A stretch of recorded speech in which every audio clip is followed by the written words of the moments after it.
me talking to myself again. But it's the only way you're ever gonna learn. You look back and it's all in the past. I'm dwelling on the thoughts I cannot say to you. If I don't say the words, then maybe it's not true. It feels alright. Good evening, welcome to NUFC Matters Wednesday night, and it's a little bit more normality this week. Geordies here, Geordies there, back in its rightful place, and it's welcome to George, to Mitch, to Steve, to Al Waleed, aka It's Coming Home, and to Stu. No Steve Hasty, he is mid-air on his way to a session and a half with Stu and Mitch later in the week. Don't forget the Three Amigos will be 4 o'clock or 5:30 on Friday due to the England game, but we'll have the rare sight of a few of the Amigos together again, so that should be interesting. What state they'll be in, God only knows. As always, here to talk about Newcastle United, but we are going to speak about England and whatever you want to speak about the World Cup. Try not to bring politics into it because we haven't got all night. But yeah, George, we'll start with the first England performance. Why not revel in it a little bit longer this week? Because England got off to a flyer, 6-2 against Iran. What was your thoughts? Well, absolutely. It was a pleasure to see an England team do what they were expected to do, is what I would say, be very professional. But they went beyond that. They played very well. And the other great fillip for us, or at least for me anyway, was to see two Newcastle players very much involved. Although Wilson's involvement was short, he demonstrated why he's capable of being an England centre forward and being a thoughtful one to lay that off for Grealish to score was good. But I thought Trippier was my man of the match, to be perfectly honest. And then to cap it all, when Kane went off, who did he hand the armband to but to Kieran Trippier? And I'm not surprised about that, because all through the game I could see Trippier talking to this one, talking to that one, particularly the young ones. And I thought that his involvement with the young lad from Arsenal, Saka, was instrumental in keeping him in the game. So yeah, it was a good, not just a good performance, but they played well and controlled the game. Silly goals still are in it towards the end, but these things happen. The only slight criticism I'd make is of the manager for not taking Kane off straight away. Yeah, we've got a centre forward who's got poor ankles. And what happens? He gets a bad knock on an ankle, and he lets him play for nearly another half hour on that ankle. And now I'm not surprised he needed to go for a scan afterwards. But apart from that minor criticism, I thought it was well played game. They kept on top of the opposition in a way in which we'd hope they would, and brought a fantastic result. So, yeah, and on that performance, absolutely great. I really enjoyed it. A couple of people in the comments already, Mitch, talking about VAR, how Robert Holden saying not sure how one penalty can be given and then not one to us. I mean, the foul on Maguire, Mitch, was ludicrous, but didn't warrant a penalty. And then the one that we conceded almost seemed like a sympathy one at the end. It is ludicrous, and it comes back to the matter. It's not VAR that's the problem. It's the idiots and the inconsistency of how it's applied. Yeah. It's not the technology. It's how it's used and the people using it. And I suspect, because FIFA are under so much fire at the minute from all corners, it's one thing they'll probably sit down after the first round of the group games is done and get referees together and say, right, we need some consistency here. The only thing that worries me then is, are we going to see 3 or 4 penalties a game? And is it going to get a little bit silly the other way? But it's quite right, the question why effectively a rugby tackle isn't a penalty and a tug on a shirt is. It just comes down to that lack of consistency of application. And was it applied out of sympathy towards the end of the game? You could make that argument, because really, like my dad said, we put them away in a very professional manner. No messing. Really did the business. And talking about professionalism, I think I should also maybe make a comment just to say well done to Jack Grealish about how he's handled that lad he was introduced to with cerebral palsy in the goal celebration he did. Yeah. Seen a real other side of him. I've had plenty to say about him this season so far when he was running his mouth off about Miggy. But to be honest with you, the FA have shown a very different side to that lad, and well done to him. And he took the goal courtesy of Wilson, and did for the lad what he promised he was going to do, and that speaks volumes. Speaks absolute volumes. Yeah, no, I would agree with you 100% on that, mate. And a lot of laughter going on again on Twitter about it. But yeah, fair play to him. He has done a good thing. Steve Wilkinson, good evening. Your take on the England performance? Great to see Callum Wilson and Trippier featuring, as we expected. Nick Pope, wasn't in between the sticks. Pickford earned the right to be there on the big tournament games alone, I guess. Yeah, I think I've always sort of sensed England was a club team, and Gareth Southgate being building a club, and I think Pope, as well as he's played for us, and in some ways it's cost him because he doesn't do anything for us. He doesn't have to because we've got such a good defence in front of us. I think if you're pulling off saves all the time, as Pickford is having to do for Everton, you're more visible. So it was no doubt that he was going to be in goal. But I just echo George's words on Trippier. I think that he played very much a Newcastle style game, being he was a wing back, but they were playing 4 at the back, 4-3-2-1. But he was able to play the wing back role and link with Saka in the way that he does with Miggy, and it was obviously contributed to the fact that Saka scored 2 goals.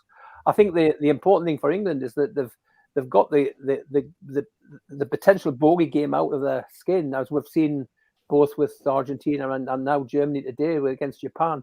That the teams that are expected to do well have fallen at the first hurdle, and while there's chance for them to come back with the remaining 2 games, you've got to get that first one out of the way. And England have failed to do that often in the past, but this time they've emphatically put away the team that they should have beaten by that sort of score. But as we've seen, the expectations don't always happen, and it bodes well for the future. Certainly going to have harder games against USA. I thought in the first half against Wales they were very impressive, but as once Wales decided that they were going to go on the front foot in the second half, then they showed that there was a vulnerability there. So I expect England to beat the States on Friday. We know that would probably come to predictions or something like that later on, but certainly after a great start, and as you've said, Steve, it's great to see both Kieran Trippier, who we expected to play, but also Callum Wilson getting a cameo. I suppose he wasn't on very long, but he certainly contributed, and I'm sure we're all wishing he had a shot when he was bursting through, but unselfishly laid it on to Jack Grealish. Yeah. Okay. Can I just jump in on that, Steve? Just with something that Steve said about we should be putting Iran away by that kind of score. I don't think that's actually true. I think Al-Walid and Stu would probably agree here in this part of the world. Expectations, I think, mean that, Mitch. What I mean, Mitch, they were the top 20 in the world ranking, so they're not expected to be that. Put into context, while Germany are losing to Japan and Argentina are losing that to Saudi, that the Iranian team and the Iranian teams over here are powerhouses in the Asian Champions League. Yeah. People don't fancy trips to Iran to play those teams. Not just because they don't fancy the trip to Iran, but because some of them play bloody good football. And I think it's a real statement win. 6-2 against Iran is not to be underestimated at all, I don't think. Sorry, guys. Yeah, it's interesting. No, interesting. And I mean, that's what it's all about, debate. And happy birthday to Geordie Tune for Life. And belated happy birthday to Rico, both turning 64 in the last 24 hours. Both people who regularly tune in. Rico, of course, an Everton fan. But thank you for tuning in. Al-Walid, I'm not going to ask you about England, Bonnie lad. I'm going to ask you about Saudi Arabia. My God, it's coming home all right, mate. I don't think it's coming to England. It's coming to Saudi. Looking at them celebrations, I tell you what, I wish I could have just hopped on the metro and joined you in Saudi Arabia to celebrate with you, mate, because that was fantastic. And what about the goal scorer, Al Shira? Al Shihri, yeah, Al Shihri. Actually, it's weird. I receive a lot of messages from Newcastle fans and they are talking about the players, and they mentioned Saudi name rightly. So actually, I was very proud and very happy that they are talking about the players. They asking about the injured players, which is okay. So it was really.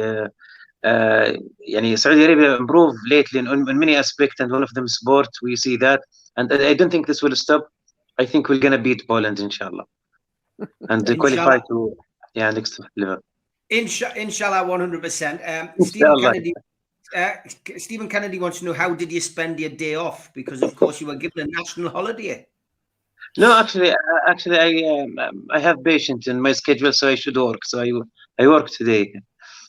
Well, you worked, okay, so you didn't have a day off. Okay. The other situation over the last few weeks is you've been back to Newcastle. Now, Al Walid, I'm going to tell you off, because you said on this show that you were going to bring the missus, your wife, and your child when you came here. And what happened? You turned up in a social club in the middle of nowhere in Newcastle to watch me and Malcolm MacDonald on stage, and you were by yourself again. Where was the wife?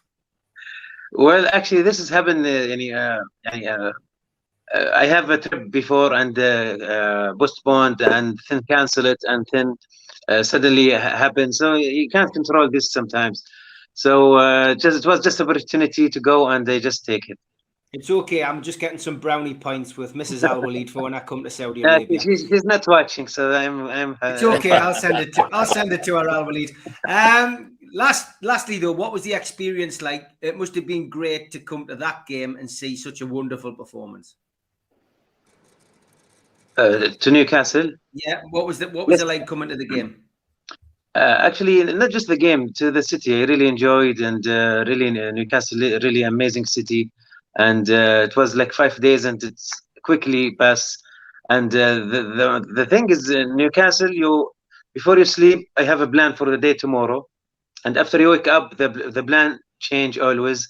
So it was really busy days, and glad that I witnessed 2-win, one in the Carabao against Crystal Palace, and amazing win against Chelsea. So this is first time in Newcastle we beat by Chelsea, and that was my first match against Chelsea in St James Park. It was 3-0, but we get the revenge we wanted. And how different now Newcastle from last season to this season, and we can win the title this season. It's not going to be a surprise. Fantastic. Hey, predictions on winning the title. Great. You did, yeah. Well, he did predict we'd stay up last season, so I'm not going to be as discredited to Al Walid. You never know. Okay, Stu. Last but by no means least, on the England situation. Anyway, I know you're a Scotland man, but I presume you saw the highlights at least. It was a good start by England, and also touch on Wales, Stu, because obviously they had a tough game against the US. I've said that I fancy them to be the dark horses, America in this group, USA, and it was a tough nut to crack for Wales, but they managed to get an equaliser, 1-1 draw. What's been your take on those games for the two home nations?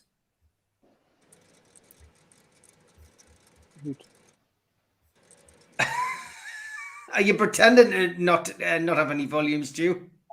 I pretend to be on mute because I was complimenting England, and I didn't.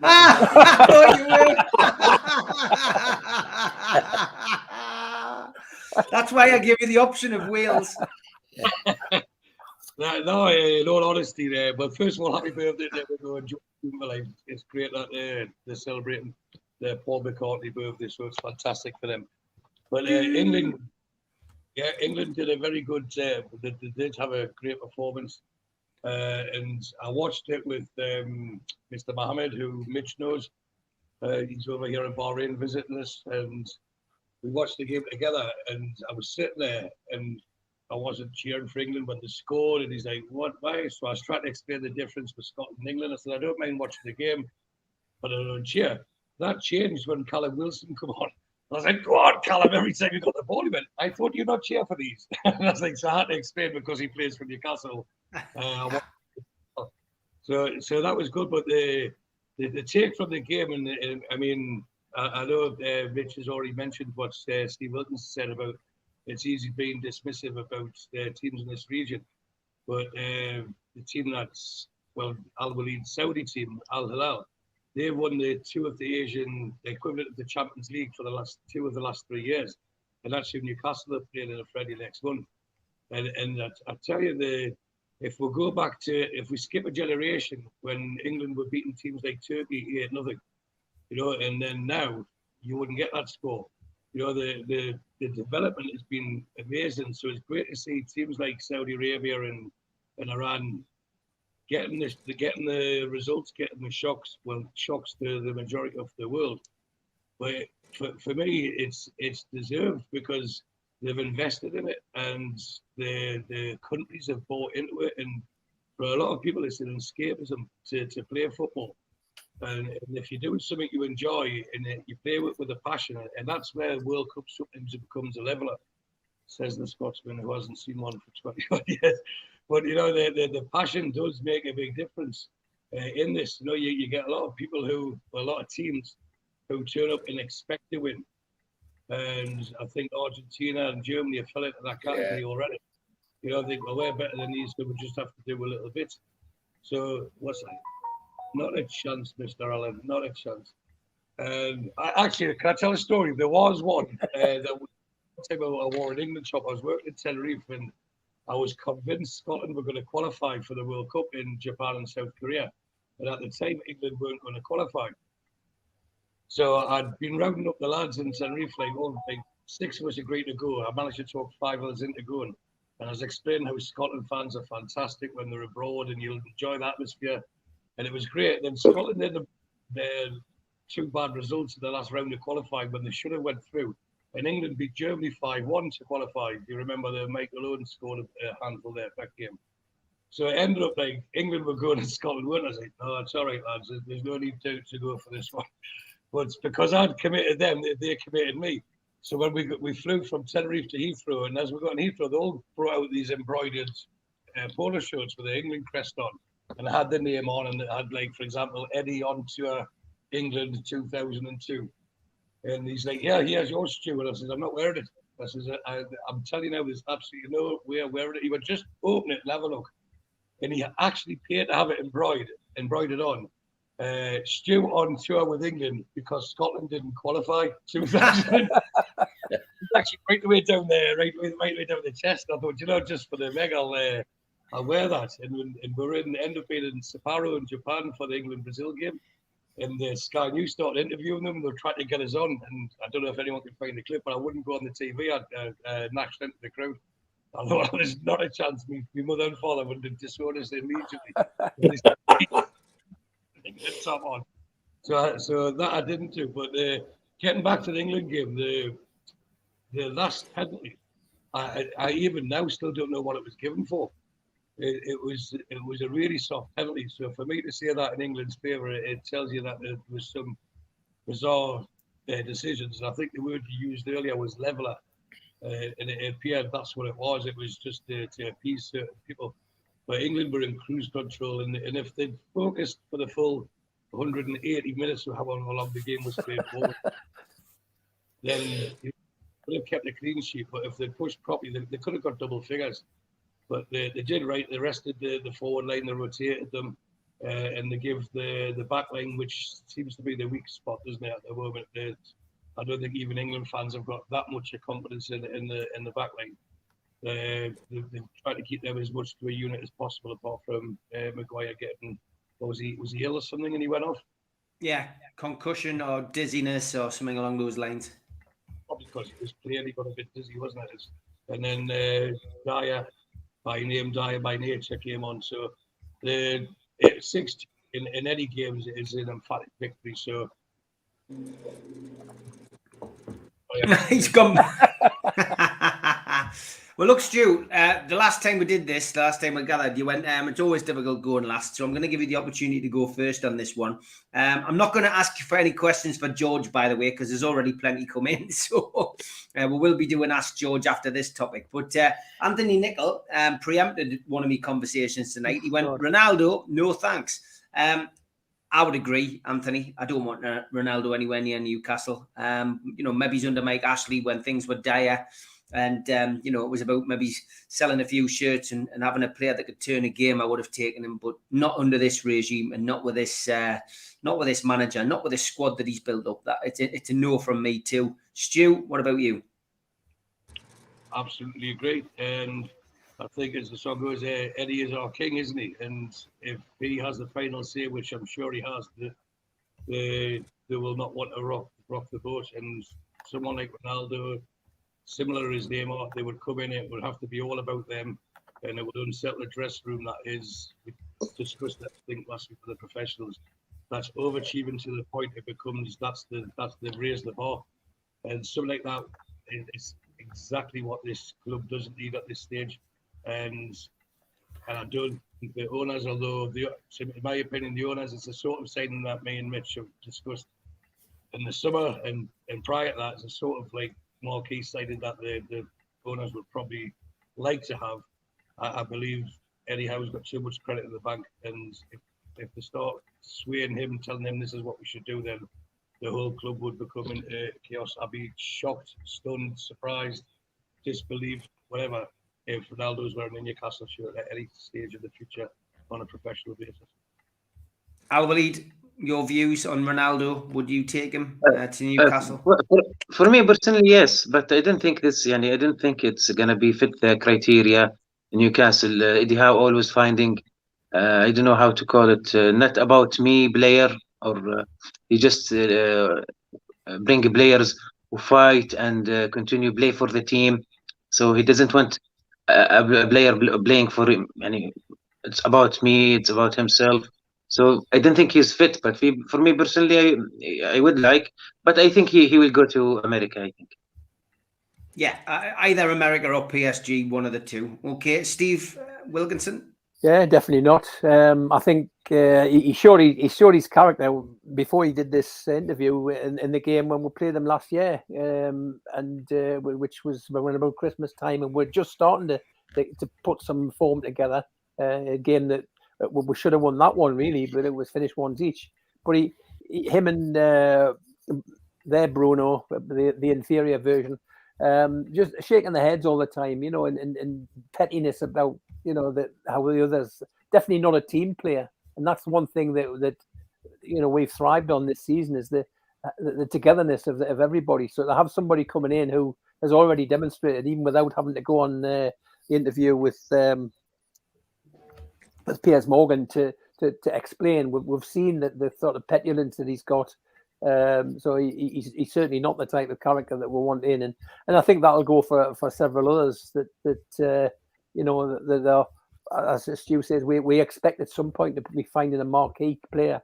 But I think there are a lot of players that probably tick that box that just wouldn't be the right player to bring in, irrespective of the money situation that they would be demanding, and that would rock the boat. But even the characters, I think you've got to have 100% fit with the team spirit that's there, and slot into that. And for that reason, I just it certainly isn't him. Mitch, your thoughts on Ronaldo? Has it surprised you the way that he's gone on? I mean, he's spoiled his legacy for me. I mean, I've never really been a big fan of him when he was at Manchester United, but I've admired him from afar, as far as as far as a player's concerned, throughout his career. But this has really just spoiled his legacy, I think. On the basis of the last 6 months, which box does he tick on the no dickheads transfer policy? Mm-hmm. And it's as simple as that. Yes. If you could give me a Cristiano Ronaldo with the mindset of Kieran Trippier, yes, an absolute yes. Someone who could come in and share his experience with the youngsters, come in and contribute to the team, hit the ground running. Maybe he's not necessarily be ready for 90 minutes at the intensity how he plays all the time, but by God, what a weapon to have coming off the bench. Someone who could integrate into the team and bring something totally different in terms of spirit. Somebody who would raise the profile of the club, not just in the Premier League, but in the Gulf and in the world beyond. The opportunities there with a player like that on the commercial side of things are legion. However, his behaviour in the last 6 months tells me I want him nowhere near our dressing room. And that's a shame. It's a real shame, because it's set up that could have been the kind of signing that I'm quite sure that PAF would love to have. in terms of raising profile. But if it's going to be at the detriment that he destroys all morale in the club and brings everything down, it's an absolute hard no. I'd rather take the Brazilian Ronaldo, says Barry Hogan. George, yeah, I can imagine you're just going to join in with a full majority here. Absolutely. I mean, at the present time, there's no, like everybody said, and nowhere near St James's Park, let alone the team. However, I don't know how many of you have actually listened to his full interview.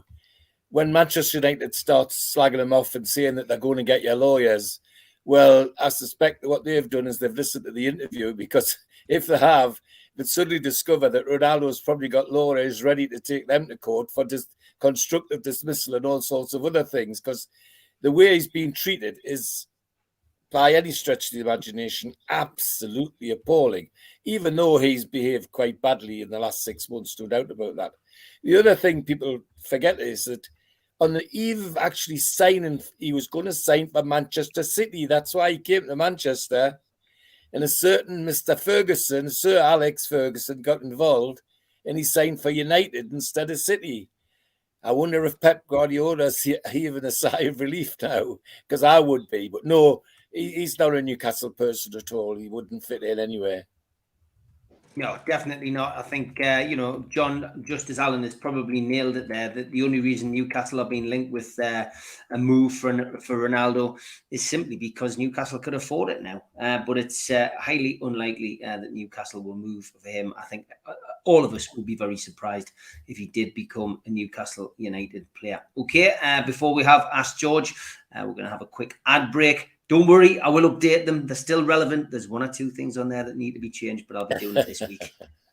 A big thanks to all our sponsors, starting with Skips and Bins, telephone 0800 25 45 25 3, email inquiries at skipsandbins.com, website skipsandbins.com, easy contract free and pay-as-you-go waste collection.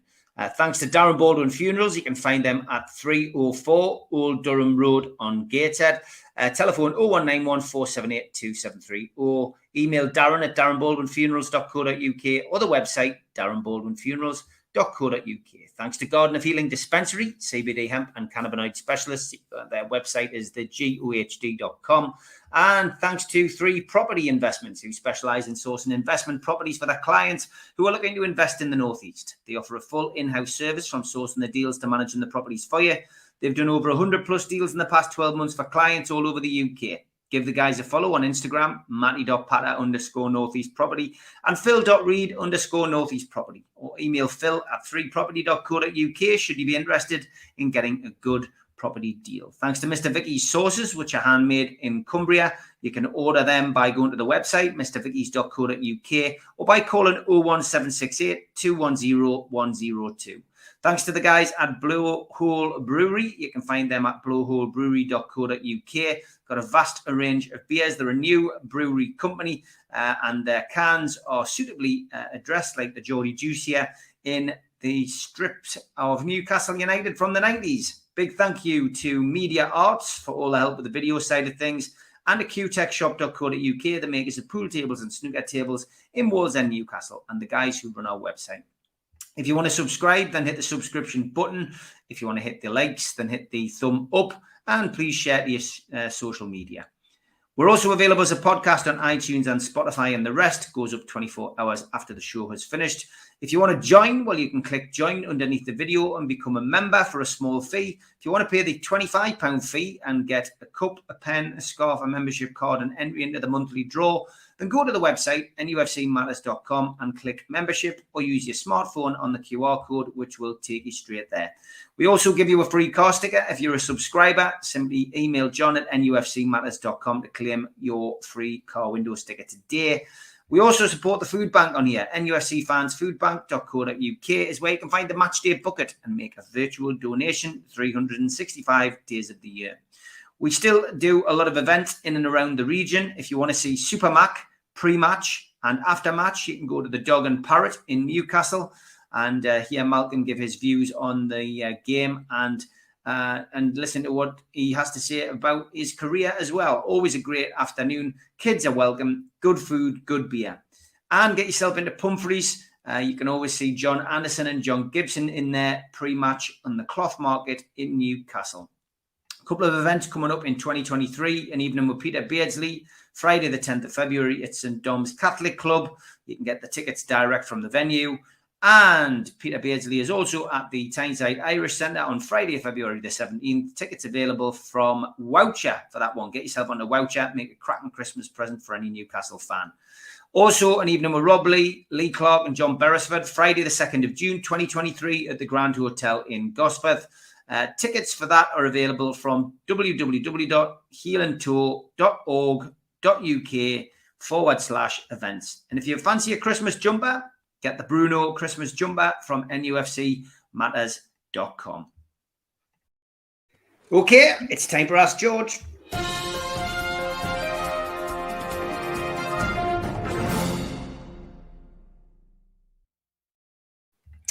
Gary Milligan asks, George, apart from Newcastle fans, has George got a soft spot for any other set of football supporters? Oh, yes, I have. In my younger days, I used to get to Aberdeen an awful lot because of my family that lives in Aberdeen. And there's a group of supporters that used to get in the shed, what they call the shed at Aberdeen, who are hard-nosed supporters, football supporters, who I got to know, some of whom I got to know quite well, and indeed still have contact with a couple of them who are distant relatives. So yes, there's some Aberdeen fans that I really link up with and have sympathy with all the things that they've suffered as well. Okay, and next question is from Barry Hogan with a World Cup theme. George, question. Which Toon player have you seen perform best at the World Cup? Any World Cup that you can think of, he says. Any World Cup. That's a good one. I'm struggling. I'll be honest with you. I'm going to cop out of that one. Kieran Trippier's performance the other night is as good a performance as I've seen for England by any Toon player. Yeah, because it is difficult because you can get sucked in, I guess, to players who previously played for Newcastle. I mean, you could easily pick out Italia 90 and say, well, Waddle, Gaza and Beardsley, but easily, yes. You know, at that time, you know, they'd moved on. So, well, but the performance, as I say, the other night by Kieran was just so outstanding for me.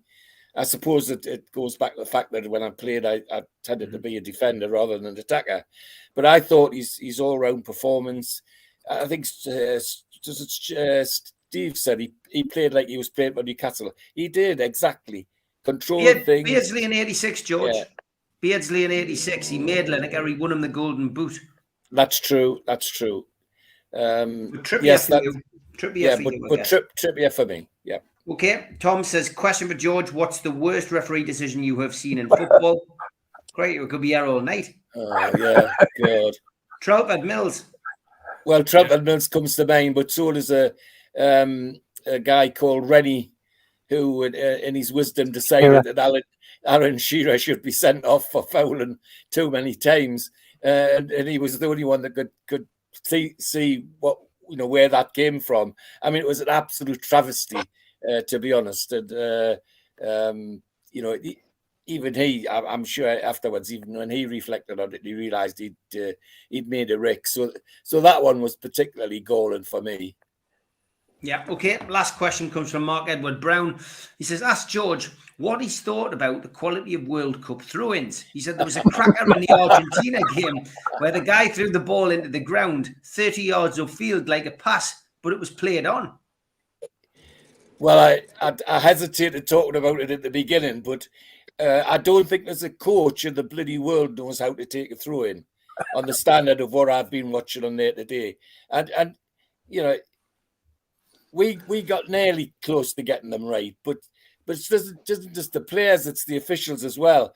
I struggle to find the throw-in that's been taken in the right place, never mind taken in the right way. Throw-ins taken with one hand, which is a Chelsea thing in this country. They have players who take throw-ins with one hand.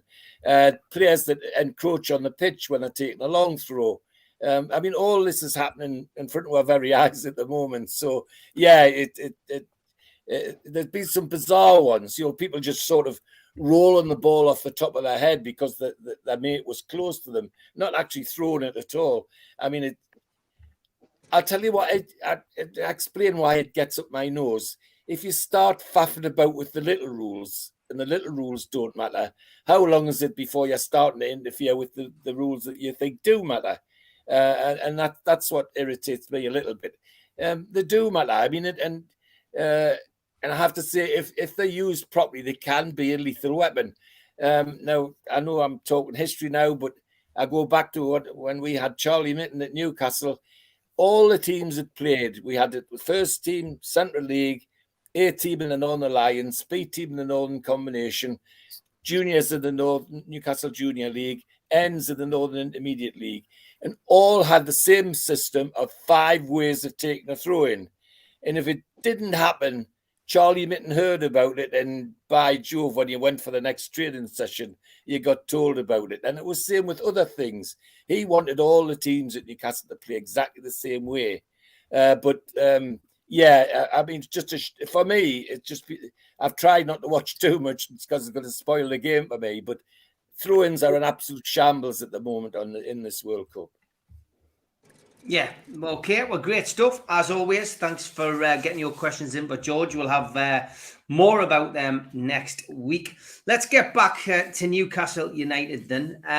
Obviously, a little bit of a lull, lads, and a little bit of silence around it because the World Cup is taking priority. But transfer window isn't going to be far away, George. I've had this conversation a few times with different people in the last couple of days about, are Newcastle going to make a big statement in the January transfer window, or are they going to be sensible? What do you think? And what do you think they'll do? And what would you like to see them do, George? Not necessarily picking out players, but do you think a couple of sensible signings, or do you think they should go big again if they can?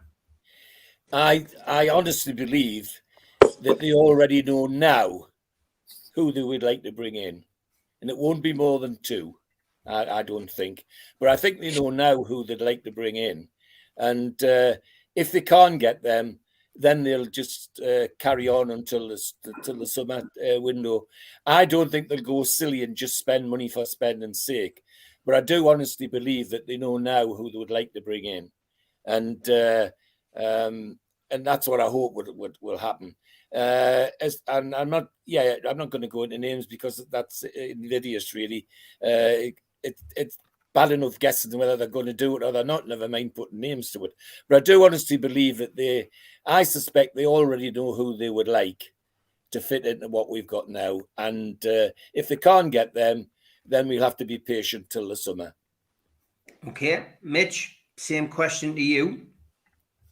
I think that, as I've said all along, the transfer policy is fluid, it's open-ended.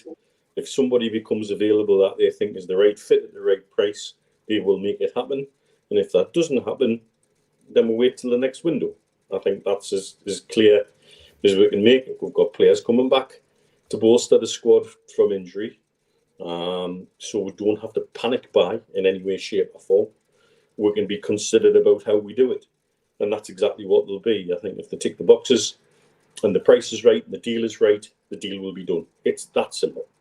It's absolutely that simple. And I think, quite rightly, again, as my dad's pointed out, I think they already know who they want to talk to. But I also think they'll be flexible enough that if somebody rises to prominence in this tournament, this is the uniqueness of this January window. It's not just an unusual window with more of the season available after January for a player to make a difference in. It's also after a World Cup. And there's always people come to prominence in World Cups that you don't expect. And maybe a deal could be done out of the blue on the back of that. And so I think it's exciting because we're in the mix and we know we're going to be in the mix. And we're not just going to be talking about hanging on to players. It's a different conversation. If it's really true that Man United and Liverpool's owners are looking for an exit strategy or additional funds from additional investors, then we really are at the top table in terms of transfers. We'll be one of the few teams in a position to move and in a position to say, right, let's get this deal done. And it may be a case of let's make hay while the sun shines. So more and more as the days go by, this January window becomes almost like a second goat summer.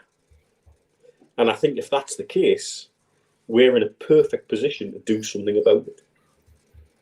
Interesting. Okay, Steve Wilkinson. Yeah, well, I think the thing is when I think we played 15 games at the moment, so we've got 23 left. So there's a significant amount of games, and I think bearing in mind the position we're currently in, I don't think I think Eddie Howe's also must said it. We didn't expect to be in third position, and that leaves us in a very strong position to challenge for Champions League, which I think none of us at the beginning really, we had hopes that we might be getting close to the top four, but I think it would be difficult to think. I was thinking fifth or sixth would have been really good. I would have liked to have seen us get into Europe, and I still think we're going to be able to do that. And I think that given the position we're in now, you might as well say, well, why not go for the Champions League? And that suggests that we want to be ready for that. And to do that, I think we've got to start to look at the vulnerabilities that we've got. I think it showed when we played against Crystal Palace in the League Cup. Absence of Bruno and Trippier in that game, for the first hour anyway, it showed that those two positions particularly were maybe don't have the strength and depth. So I think we've got to be looking to bolster those positions. And it's not easy to bring a quality player in to say, well, you're going to come in, but you're going to be second fiddle to Bruno. But I think there's every chance that you'll, with so many games, and we're hopefully going to have a cup run, so we might start having 2 or 3 games a weekend going forward. That you've got to give Bruno a rest every so often. So if we bring somebody in that's knocking on his door to be that type of player, there's every chance that we'll not miss Bruno if he's not there. And I still think again right back, Kraft would have been the number 2 choice. He played well last season, but obviously his injury rules him out. So with Manquillo, who does his best, but I don't think he's at the level that anywhere near that Kraft got to. So I think they're the positions that we want to lift. But I agree with Mitch that if the right player comes along, irrespective of what position, then let's get him. Interesting, because Mr. Anderson asks the question, Al-Walid, that I was going to ask you, but we've spoken about it on the show before. Do you see us signing a player from Saudi? A sentimentality signing would be Al Shearer, of course. I don't think he would get the number 9 shirt. But the centre half, I forget his name, had an absolutely outstanding game. I mean, it's going to happen at some point, isn't it, Al-Walid? We've spoken about this in depth, that a Saudi player at some point may well join Newcastle, and it will go down very well in your country. Yes, and then number 10, Salman Al-Dosri, he's the one who should play in Europe at the moment. So for me, and the one who got injured as well, he's a great left back. So there is opportunity. For Newcastle, I think priority is midfielder, and midfielder is a priority. We try to get Madison, and we try to get that Brazilian, I forgot his name, from Watford. So we need this number 10 position, and anything else like a winger, it's going to be a bonus. Okay, Stu, we've spoken about it many times on the show before, but things will start hotting up once the World Cup finishes, and prices will go sky high on maybe players that we could have got a little bit cheaper in the last window. But what would you like to see as a Newcastle fan this window? I think they'll go all out to get whoever Eddie Howe wants. And I'm sure he's earmarked certain players for certain positions. Madison's obvious one, because it was common knowledge that they bid twice for him in the summer window. But one good thing about this club is the way they do business. They won't just buy someone for the sake of buying someone, just to appease people, because they've got a squad there. And again, I've mentioned it many times. Whoever they bring in will boost the squad. It won't just be there to fill numbers. We've got squad fillers there who need to be replaced in the coming windows. So whether it's Madison, and for me, it's been great that Leicester went on such a good run in the last 6-7 games of the window, because if they were struggling, I think they'd be more reluctant to sell them than they would now. They feel like they could keep safety. Excuse me. So I'd be I wouldn't be shocked to see them bid for him again, and maybe he's a bit extra on it, because we are in a position that I don't think any of us envisaged, including the board. I'm sure they've demanded improvement. So, like, to finish, say good in this window, I would say maybe it's about 8. But the fact that we're third, it's created its own uniqueness, isn't it? It's like, well, do we stick or twist? Do we stick to the plan where we just keep going, or do we just push that little bit extra? Now, I believe if a player who anyhow believes will enhance the squad, and he's the right type of player, they will pay. Even if they cover the odds, I think this time they will pay.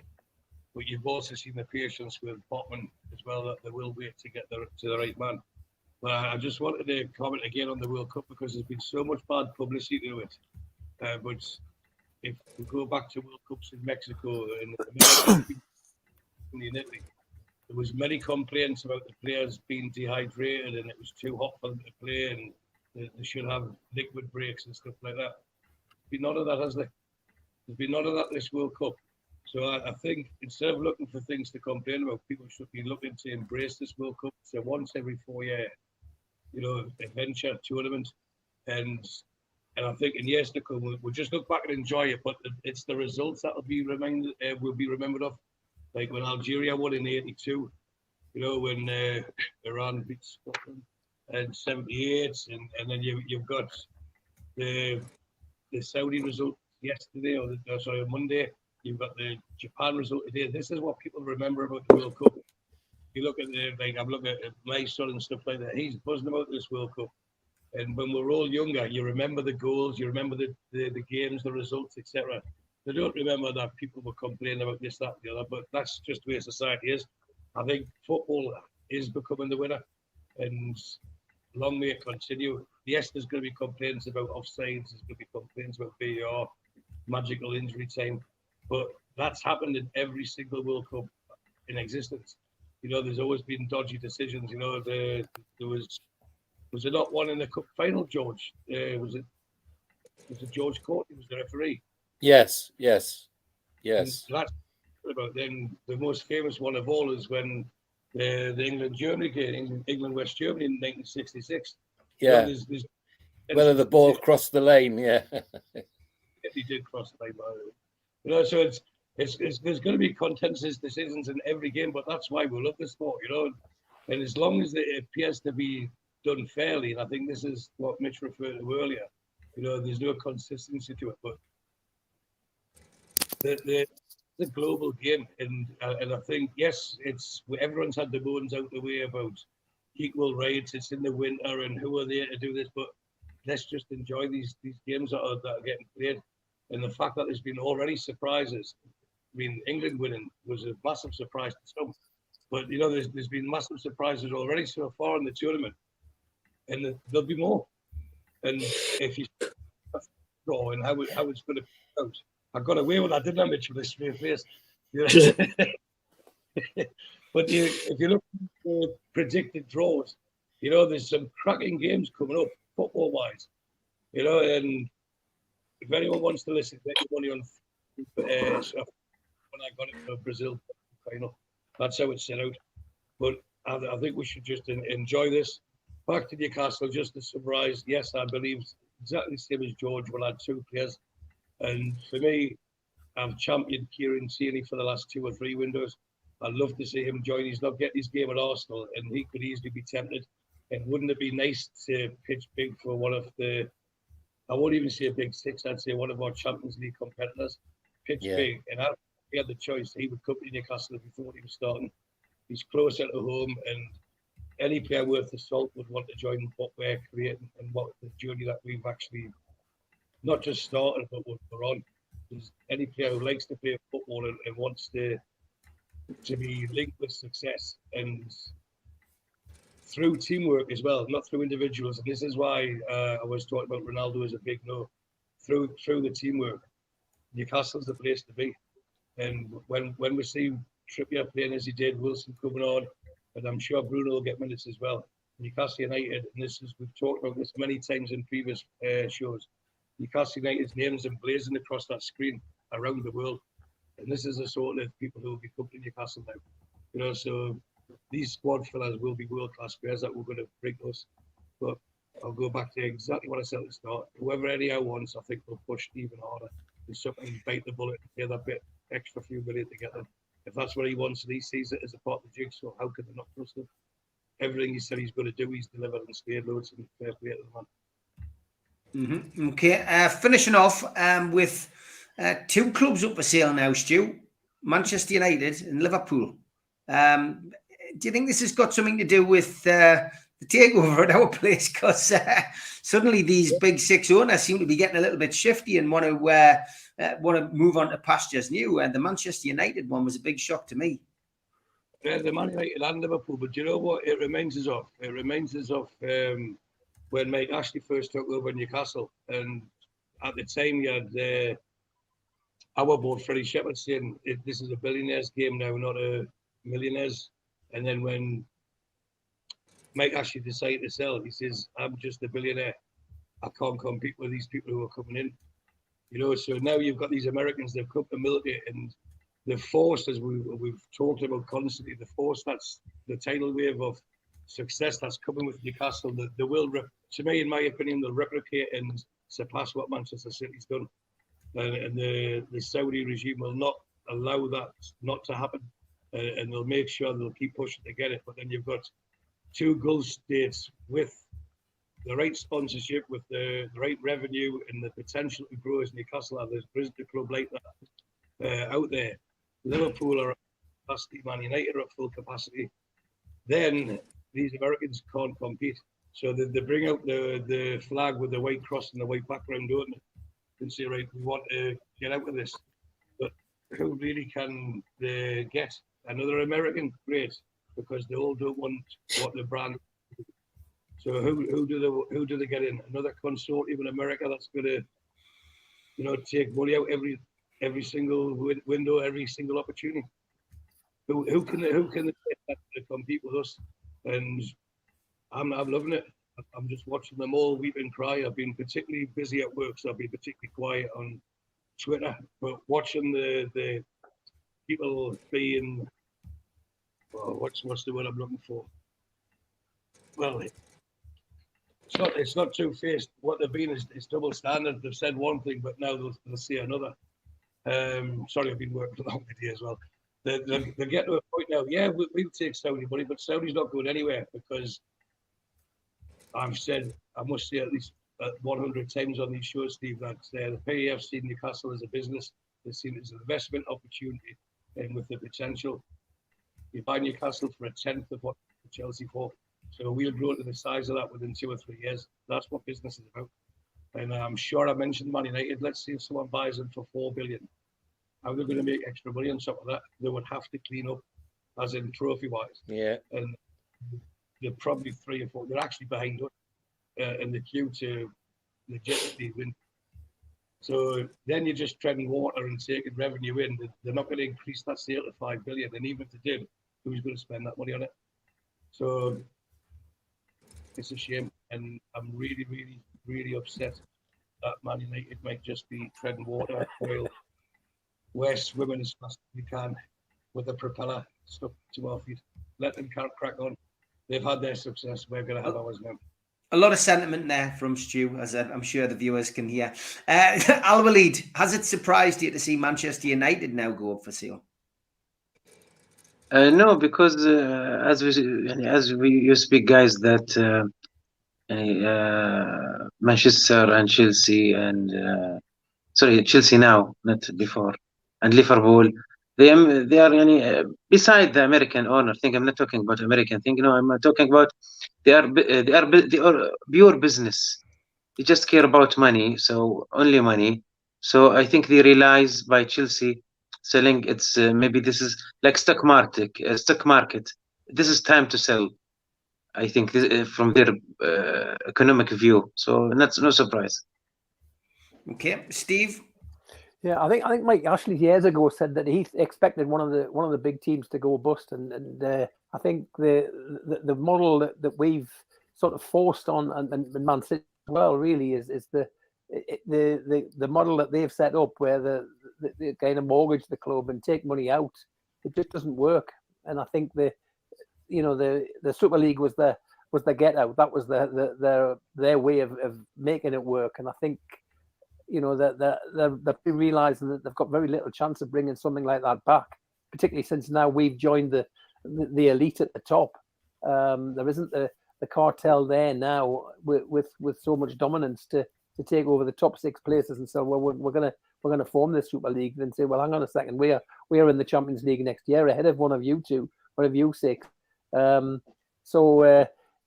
think it's time to cut and run. And as Stu says, who's going to spend 4 million to make very little? Already I suspect that we are already probably $1 billion plus in value from within a year. That's triple the money. You're not going to triple anywhere. You're not going to turn 4 million into anything like 4 billion, into anything significant very quickly, which is what Man United are going to have. So I think they'll struggle to find somebody, and I don't know what will happen then. Mitch, it's I've seen a few Manchester United fans celebrating and saying that all of this over the last decade of campaigning and pushing them out, that their dreams are going to be finally realised. But it sounds to me, especially listening to Stu, there that it might be better the devil you know, and the grass isn't always greener. No, it isn't. We know that firsthand. I think there's a number of things come out of this for me. One is this a statement that both the Glazers and FSG see the Super League as dead in the water. And if it is, that's significant for football across Europe. Good point. And going forward, puts us in an even stronger position within the football echelons of Europe, not just the Premier League. I think also it may be a message that Man City have sent out as well, saying, well, whatever Newcastle's owners do, we're going to back them. Because there's very much that togetherness between the UAE and Saudi. And Saudi's very much big brother and UAE is very much little brother. There's no doubt about that. And I can't see owners from the UAE going against anything that Saudi ownership would want to do in terms of voting going forward on Super Leagues and Premier League works, etc.